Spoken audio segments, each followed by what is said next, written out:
Hi అండి, నమస్తే. చాలా రోజుల తర్వాత నేను వీడియో చేస్తూ ఉన్నాను అనమాట. ఈ గ్యాప్ ఎందుకు వచ్చిందంటే ఆ విషయం కూడా మీతో షేర్ చేస్తాను. ఈరోజు నేను ములక్కాయ, దోసకాయ, టమాటా కలుపుడు కూర అంటారు కదా, ఆ కూర పెడుతున్నాను. ఇది హెల్త్కి మంచిది అనమాట. కానీ నేను కూర ఎలా వండాలి అని చెప్పట్లేదు. నేను కూర వండుకుంటూ మీకు ఒక విషయాన్ని షేర్ చేద్దామని ఈ వీడియోని నేను చేస్తున్నాను అనమాట. మేము మా అమ్మకి 5 పిల్లలు అనమాట. 3 మగ పిల్లలు, 2 ఆడపిల్లలము. అంటే ఒక అక్క ఉంది నాకు, తర్వాత నేను అనమాట ఆడపిల్లల్లో. అయితే ఇన్ని రోజులు నేను వీడియోకి చేయకపోవడానికి కారణం ఏంటంటే మా బావగారంటే మా అక్క భర్త చనిపోయారనమాట. ఆ విషయాన్ని మీతో షేర్ చేస్తాను. యాక్చువల్గా ఆయనకి షుగర్ వచ్చిందనమాట. ఆ షుగరు అట్లా కొంచెం నెగ్లెక్టే చేశారు అనుకోవచ్చు. ఎందుకంటే మందులు వాడుతూ ఉన్నారు కొన్ని సంవత్సరాలుగా.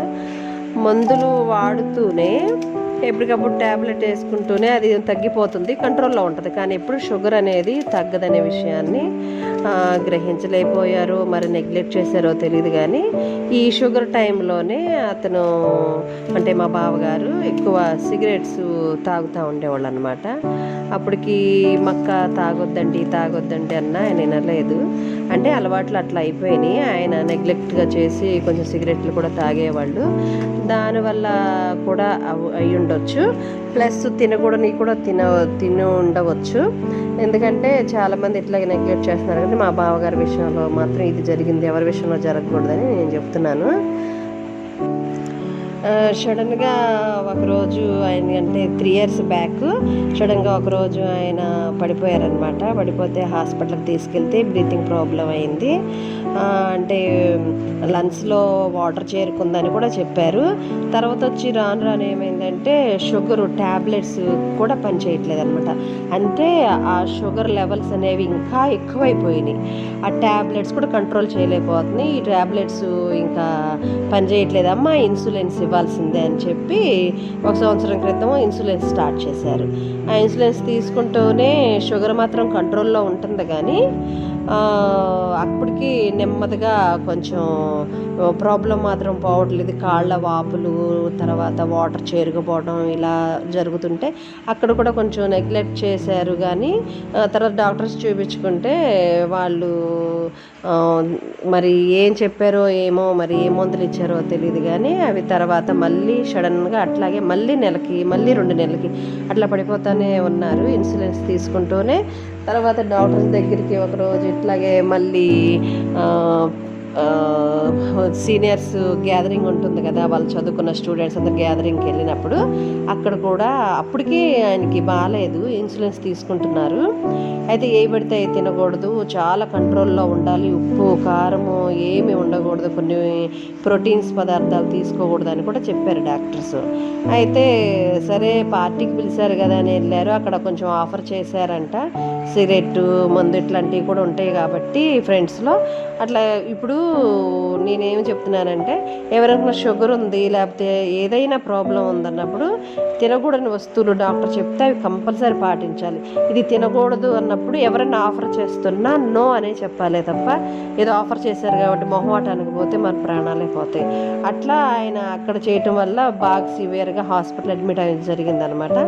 అప్పుడు ఆ టైంలో ఎన్ఆర్ఐ హాస్పిటల్కి తీసుకెళ్ళినప్పుడు అక్కడ కిడ్నీలు ఫెయిల్ అయినాయి అని చెప్పారు. అప్పుడు కూడా కనీసం కిడ్నీలు ఫెయిల్ అయినాయి అంటే అది ఏదో ఈజీగా తీసుకున్నారేమో అనిపించింది నాకు. అది దానివల్ల కూడా చాలా ప్రాబ్లమ్స్ వచ్చేసినాయి. తర్వాత నెమ్మదిగా ఆయనకి చాలా ఆరోగ్యం పాడైపోతూ క్షీణిస్తూ ఉందన్నమాట. ఇంకా కిడ్నీస్ పాడైపోతే ఏముంది, ప్రోటీన్స్ పదార్థాలు కూడా తినకూడదు, చాలా వరకు తినకూడదనే చెప్తారు.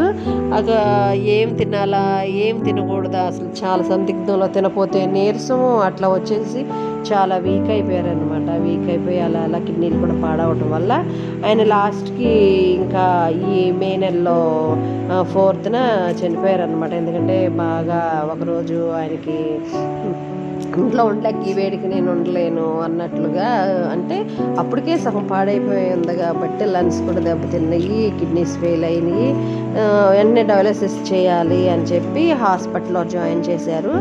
అప్పటికి 5 డయాలసిస్ అయినాయి అనమాట ఆయనకి. చేసినా సరే అది కెరిటన్ అని ఉంటుందంట, అది ఎప్పుడు కూడా 1 పాయింట్లో ఉండాలంట. ఆయనకి ఒకేసారి 5 వచ్చింది, అక్కడి నుంచి ఒకేసారి 9కి వచ్చింది. 9కి వచ్చినా కానీ డాక్టర్ దగ్గరికి తీసుకెళ్తే వాళ్ళు కొంచెం డయాలసిస్ చేసి 1 వరకు తీసుకొచ్చారు. ఇంకా పర్వాలేదు, బాగానే ఉన్నారు. అప్పటికి ఇంకా రోజు కూడా వాళ్ళు చెప్పారనమాట, వారానికి 2 డయాలసిస్ చేయాలి. అసలు ఏ మనిషి అన్న బతుకుతారండి, వారానికి 2 డయాలసిస్ అంటే. అప్పటికే వీక్ అయిపోయిన ఆయన ఏమి తినకూడదు, ప్రోటీన్స్ తీసుకోకూడదు, ఎలా ఉంటుంది శక్తి, అసలు శక్తి లేక బ్లడ్ కూడా తక్కువైపోయి ఆయన ఇక 1కి వచ్చిన తర్వాత సడన్గా మళ్ళీ పడిపోతే మళ్ళీ తీసుకెళ్ళి ఆయనకి అన్ని టెస్టులు చేసేలోపు తెల్లారిపాటికి ఆయన చనిపోవడం జరిగిందనమాట. ఇది మాత్రం అసలు జీర్ణించుకున్న విషయం. ఎందుకంటే మనిషి 100 ఏళ్ళు బతకాలని అంటారు, కానీ చాలా చిన్న వయసులోని, అంటే ఇంకా 50 ఏళ్ళు వస్తాయి, ఈ టైంలోనే ఆయన చనిపోవడం జరిగిందనమాట. వాళ్ళ పిల్లలు 2 ఉన్నారు, మక్కకు పిల్లలు 2 మగ పిల్లలు. ఒక బాబు ఎంసెట్ అయిపోయింది, అతనిది అయిపోయిన తర్వాత టీసీఎస్లో జాబ్ వచ్చింది. ఆ టీసీఎస్లో జాబ్ వచ్చిన సంతోషం కూడా లేదనమాట అతనికి. అది ఇంటర్నేషనల్ లెవెల్లో biggest, one of the IT కంపెనీలో బిగ్గెస్ట్ కంపెనీ అనమాట. ఆ కంపెనీలో జాబ్ వచ్చిన సంతోషం కూడా లేదు. ఎంతసేపు ఒక మనిషి మన ఇంట్లో సిక్ అయితే మాత్రం ఎవరికి సంతోషం ఉండదు, గబుక్కున వెంటనే ఏమైనా కానీ టెన్షన్, ఆ వాతావరణమే బాగాదనమాట. అందుకోసం మన ఆరోగ్యం చాలా జాగ్రత్తగా చూసుకోవాలి. తర్వాత చిన్నబాబు అయితే అసలు వాళ్ళ డాడీని హాస్పిటల్లోనే ఉంచి నైట్ వాడు ఉండేవాడు అక్కడ, బీఫార్మసీ చేస్తున్నాడు. ఇప్పుడు లాస్ట్ ఫైనల్ ఎగ్జామ్స్ అనమాట, 4th ఇయర్ అయిపోయింది, ఇంకా ఫైనల్ ఎగ్జామ్స్లో ఆయన హాస్పిటల్లో ఉంటే నైట్ పూట అక్కడ ఉండి డే టైంలో వెళ్ళి ఎగ్జామ్ రాసి వచ్చాడు. అతని చిన్నబాబుది ఎగ్జామ్స్ అయిపోయిన 2 రోజులకి వాళ్ళ నాన్నగారు చనిపోవడం జరిగిందనమాట.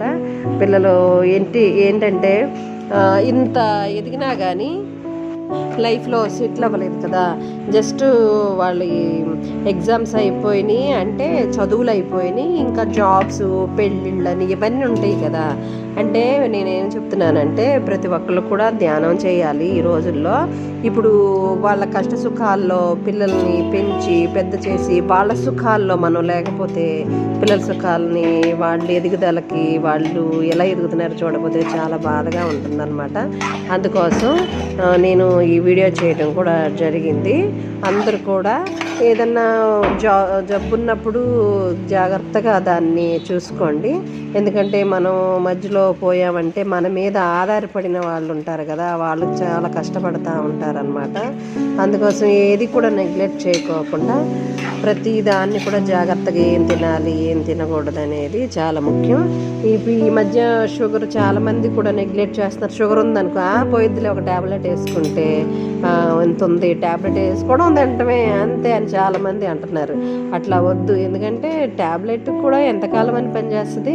మనం అది కంట్రోల్ చేసుకుంటూ ఏం తినాలి, ఏం తినకూడదు చేసుకుంటూ మనం జాగ్రత్తగా ఉంటే ఆ ట్యాబ్లెట్ కూడా పనిచేస్తాయి. ఏది పడితే అది మనం దానికి వ్యతిరేకంగా వెళ్తే అది కూడా మనల్ని కాపాడలేదు. లాస్ట్కి ఇన్సులిన్స్ చేయాల్సి వస్తే, ఇన్సులిన్స్ చేస్తే నిరంతరం ఇన్సులిన్స్ చేస్తే ఏంటంటే కిడ్నీలు ఎఫెక్ట్ అవుతాయి. కిడ్నీలు ఎఫెక్ట్ అయితే లైఫ్ కూడా పాడైపోతుంది అనమాట. అందుకోసమే నేను ఈ వీడియో చేస్తున్నాను. ఎవరైతే ఈ వీడియో చూస్తున్నారో ఈ వీడియోని మీరు కూడా షేర్ చేయండి. తెలుసుకునే వాళ్ళు తెలుసుకుంటారు కాబట్టి మంచి కోసమే చెప్తున్నాను. ఎక్కువగా కూడా ఒక వయసు వచ్చినాక కొన్ని తినకూడని ఆపేసేయాలన్నమాట మనం. అయితే ఎక్కువ ఇట్లా కూర ఎందుకు వండుతున్నానంటే ఎక్కువ శాతం నేను పులుసు కూరలే పెడుతున్నాను అనమాట. ఫ్రైలు అవన్నీ మానేసాము. నేను కూడా మధ్య సిక్ అయ్యానని చెప్పాను కదా, అప్పటి నుంచి ఇంకా ఇలాంటి కలుపుడు కూరలు అయితే పులుసుగా ఉంటాయి కాబట్టి బాగుంటుంది. అట్లా వండేసేసాను. తర్వాత వచ్చి ఒక రోజులో ఫ్రూట్ కంపల్సరీ ఫుడ్కి ముందు తింటానమాట. అందుకోసం అందరి కోసం ఈ పుచ్చకాయ కూడా కోయటం జరుగుతుంది.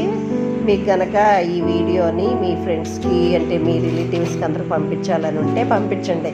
ఎందుకంటే నేను చెప్పేది అన్నిటికన్నా ముఖ్యమైనది మన జీవితం అనమాట. జీవితాన్ని మనం నాశనం చేసుకోకూడదని చెప్పే నేను ఈ వీడియోని చేశాను అనమాట. ఎవరన్నా ఇంకా నెగ్లెక్ట్గా అట్లా ఉంటారు కదా చాలామంది. ఎందుకంటే మన దాకా వస్తేనే తెలుస్తుంది ఏదైనా సరే. ఒక మనిషినంత వరకు ఏ విలువ తెలియదు, మనిషి పోతే మనిషి విలువ కూడా తెలుస్తుంది అనమాట.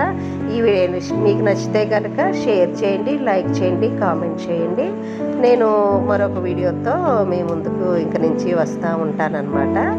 అయితే ఇక ఈ ఫ్రూట్స్ కోసిన తర్వాత కూర కూడా అయిపోవడం జరిగింది. చక్కగా దాంట్లో రొయ్యలు వేసాను. అంటే ములక్కాయ, దోసకాయ, టమాటా, ఉల్లిపాయ వేసేసిన తర్వాత అది ఉడికిన తర్వాత మధ్యలో ఆ రొయ్యలు కూడా వేసేసి కొంచెం ఎండు రొయ్యలు అంటారు కదా అవి వేసి ఆ కూర కూడా ఉడికించేసి ఇంకా నేను తింటాకి వెళ్తున్నాను అనమాట. మళ్ళీ మంచి వీడియోతో మీ ముందుకు వస్తాను. అంతవరకు నమస్తే, బాయ్, ఉంటాను మరి.